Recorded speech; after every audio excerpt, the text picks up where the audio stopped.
Two teams, awful day in the NBA. Pacers, Bulls. Now, Pacers was earlier, but today, Larry Legend, Larry Bird, gone. Rolling out after the Cavaliers dispatched them in 4 hard-fought games. So he is leaving as head of operations for Indiana. Meanwhile, the Bulls at home in Chicago, awful day.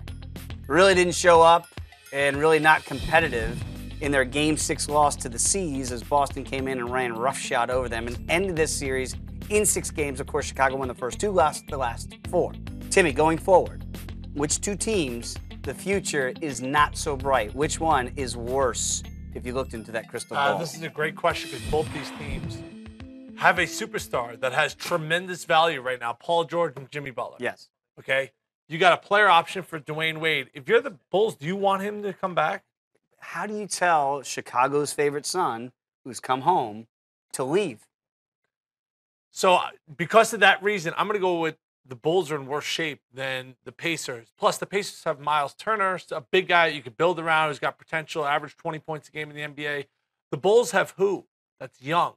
Paul Zipster going to be the answer? No. Is Mirotic going to be the answer as far as he's going to be the guy who get you 20 points a game? I'm not sure. I think Miles Turner has big-time potential because he can shoot. He could be a pick-and-pop big, and I think his game will only be enhanced if Paul George leaves or they dump him to the Lakers. Plus, Paul wants to go out west. What do the Lakers have right now? They have draft picks. They have high draft picks. So, this could be a very nice exchange if the Pacers want to pull the plug. But do you think Dave saw the writing on the wall and he's getting out of Dodge before this whole thing blows up? I think he just looks so frustrated after the way that their series and season ended to Cleveland. And Paul George at the end of it, I don't think came out shining like a rose in this one when he was kind of pointing the finger at everybody else but himself. And I think Larry's like, that's my guy. That's the guy I got to try to keep here.